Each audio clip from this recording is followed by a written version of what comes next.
او د استغفار فائدې بیا ډېرې زیاتې دي، هغه تفصیل نه بیانو. لویه فایده دا ده چې الله تعالی به درته ګناهونو باندې د ستومانتیا او د خپېمانتیا توفیق درکړي. دویمه فایده دا ده چې الله به درته ګناهونه معاف کړي. درېیمه فایده دا ده چې الله به درته درجات اوچت کړي. او نورې فایدې قرآن مجید کې الله تعالی ذکر کړي دي.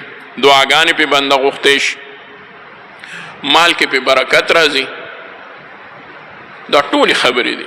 اولاد کې برکت راځي، په ځمکه کې برکت راځي، بلکې په موسم کې برکت راځي. بارانونه پې الله تعالی کوي، امداد کوي الله تعالی په اموالو کې، په اولاد کې. دا ټولې فایدې دي. نو استغفار په هر چا له پکار دی. څوک داسې نشته چې زه وایي د استغفار نه زه مبرره یم، ځکه چې زه به د څه بخښنه العیاذ بالله غواړم.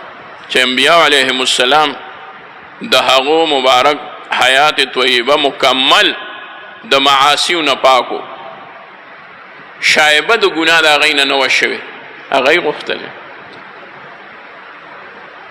او الله رب العزت نبی علیه الصلاة والسلام ته اذا جاء نصر الله والفتح ورأيت الناس يدخلون في دين الله افواجا فسبح بحمد ربك واستغفره.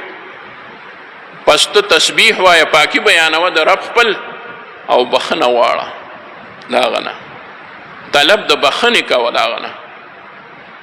نو دې کې دې ته اشاره شوه چې که څوک وایي چې زه به یو وظیفه کوم بله نشم کولی، او دا به دومره ډېره کوم چې څوره رانه کېږي، دله پکار دی چې ټولې وظیفې برابر کوي. د تسبیح وایي، د استغفار وایي، د درود شریف وایي. زمونږ صوفیه کرامو د دې ټولو نه یو معجون مرکب جوړ کړو. وی اول استغفار وایا، بیا درود شریف وایا، بیا کلمه تمجید سبحان الله والحمد لله ولا اله الا الله والله اکبر وایا.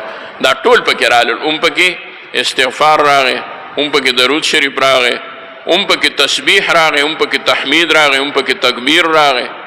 دا ټولې وظیفې پکې راغلې. زمونږ مشرانو چې څه مونږ ته ښودلي دي، هغه ډېر هغوی پې محنتونه کړي دي. مونږ ته تیاره نوړی را کړې ده.